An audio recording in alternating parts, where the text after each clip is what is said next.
Bonjour et bienvenue à ce petit vidéo où j'aimerais répondre à la question qu'est-ce que c'est que l'Église ou l'Assemblée de Dieu? Et ce n'est que la parole de Dieu qui peut nous donner la réponse. Et donc nous aimerions ensemble ouvrir la Bible et lire un verset dans la première épître aux Corinthiens. 1 Corinthiens chapitre 1er et le verset 2. Pour le contexte, commençons le premier verset. Paul, apôtre appelé de Jésus-Christ par la volonté de Dieu, et Sosthène, le frère, à l'Assemblée de Dieu qui est à Corinthe, aux sanctifiés dans le Christ Jésus, saints appelés, avec tous ceux qui en tout lieu invoquent le nom de notre Seigneur Jésus-Christ, et leur Seigneur et le nôtre.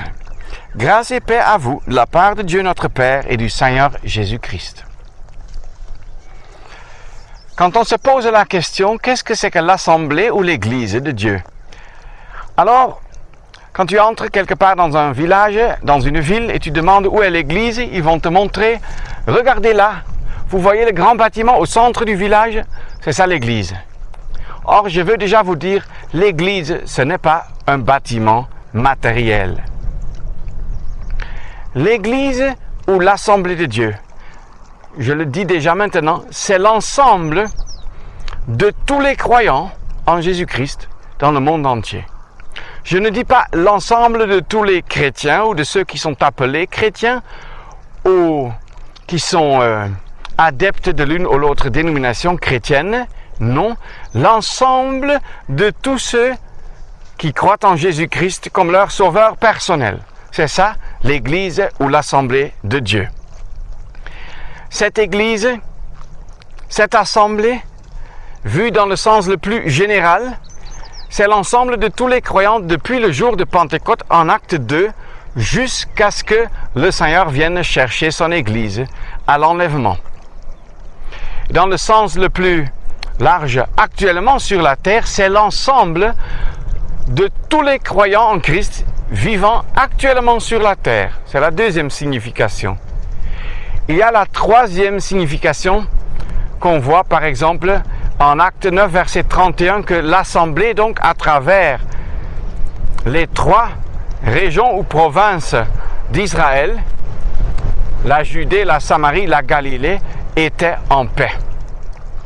Donc l'Assemblée, dans un aspect régional, existe aussi, est aussi vécue, dois-je dire, sur le plan régional, national et même au-delà.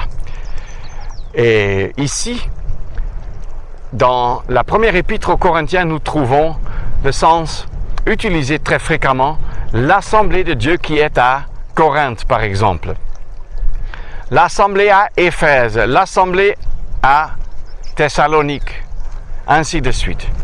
Donc, quand nous voyons ici l'Assemblée de Dieu qui est à Corinthe, cette lettre s'adresse donc à tous les croyants en Jésus-Christ qui étaient en ce moment-là à Corinthe. Et à travers eux, comme ça a été incorporé dans la Bible, qui est la parole de Dieu pour tous les croyants dans le monde entier et à travers les siècles, alors rappelons-nous que cette lettre nous concerne aussi. Parce que nous aussi, on fait partie, comme croyants, de l'Assemblée de Dieu. Pas à Corinthe, mais dans d'autres localités. L'Assemblée de Dieu qui est à Corinthe, aux sanctifiés dans le Christ Jésus. Nous savons très bien qu'avant notre conversion, nous n'étions pas saints. Et nous étions consacrés au péché, à l'impureté, à la rébellion même. Et maintenant, par l'œuvre de Jésus-Christ sur la croix, nous avons été mis à part, séparés d'avec cette souillure, d'avec le péché, d'avec le monde, tirés hors du monde pour appartenir au Seigneur Jésus-Christ, tirés hors des ténèbres pour venir à la merveilleuse lumière, tirés du pouvoir des ténèbres pour maintenant être dans le royaume du Fils et de son amour, comme Colossiens 1 nous le dit. Le royaume du Fils, de l'amour du Père. Quelle joie et quelle profonde reconnaissance devrait caractériser notre cœur pour cela. L'Assemblée de Dieu est donc la compagnie de ceux qui sont mis à part pour appartenir à Dieu, pour être consacré à Dieu, pour vivre, pour être à la gloire de Dieu. Même le mot en grec pour assembler aux églises, ça dit ecclésia, d'où aussi notre mot église prend son origine. Ecclésia veut dire appeler dehors. Dieu a vu dans ce monde ceux qu'il voulait sauver et qu'il voulait sauver en les appelant hors du monde pour appartenir à une compagnie, à une communauté, à une communion, une unité qui est appelée l'Église, qui, à son tour, lui appartient. L'Église est donc l'ensemble de tous ceux qui ont été appelés hors du monde, tout en vivant encore dans le monde. Mais ils n'appartiennent plus à ce système dont le diable est le chef et où le péché règne. Ils vivent encore sur la terre, oui. Mais le Seigneur Jésus, en Jean 17, dit, le Fils dit à son Père, ils ne sont pas du monde, comme moi aussi je ne suis pas du monde. Donc, l'Assemblée de Dieu, c'est l'ensemble de tous les sanctifiés dans le Christ Jésus, qui sont des saints appelés. Ah oui, ils ne sont pas saints par leur nature, par leurs efforts, mais parce qu'ils ont été appelés à la sainteté.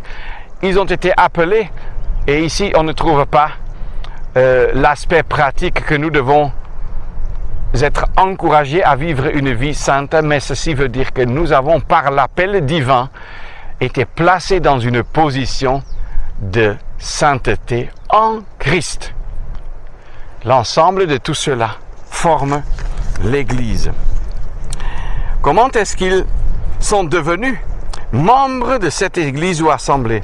C'est en invoquant le nom de notre Seigneur Jésus-Christ, comme le dit l'apôtre dans le verset 2. Avec tous ceux qui en tout lieu invoquent le nom de notre Seigneur Jésus-Christ.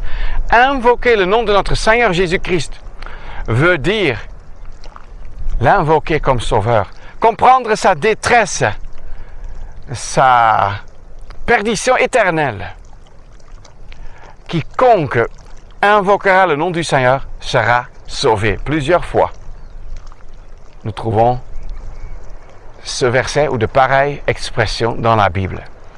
Quiconque invoquera le nom du Seigneur sera sauvé. Or, invoquer le nom du Seigneur, ça ne veut donc pas dire prendre le nom de Jésus dans la bouche, parce qu'il y en a beaucoup qui le prennent dans la bouche. Dans le christianisme, même dans l'islam, comme le prophète Issa, qui n'est par ailleurs pas le Jésus de la Bible, le Christ de la parole de Dieu, mais on prend souvent le nom de Jésus dans la bouche. Mais ici, ce n'est pas prendre ce nom dans la bouche, mais l'invoquer, une invocation venant du cœur. Et on n'invoque pas Jésus, mais on invoque notre Seigneur Jésus-Christ. Jésus, c'est son nom en humiliation, mais ce nom veut dire Yahvé sauve, Yahvé sauveur, l'Éternel sauveur. C'est Jésus, l'Éternel, le Dieu éternel et le sauveur de toi et de moi, de vous et de moi. Christ, qui est celui qui a été oint par Dieu, l'onction de Dieu, parce qu'il est le sacrificateur que Dieu a établi, que Dieu a placé. Il n'y a aucun qui puisse prendre soin des intérêts de Dieu devant nous et de nos intérêts devant Dieu, sauf lui. Quant à notre sort éternel et aussi dans la vie de chaque jour. Il y a encore un autre aspect, c'est que aussi les prophètes étaient oints. Et un prophète, c'est un serviteur de Dieu qui communique ses pensées. C'est ce que Jésus-Christ a fait. Effectivement, il nous a fait connaître le message de Dieu et il le fait encore aujourd'hui. Et aussi dans l'Ancien Testament, les rois étaient oints et Christ est le roi des rois.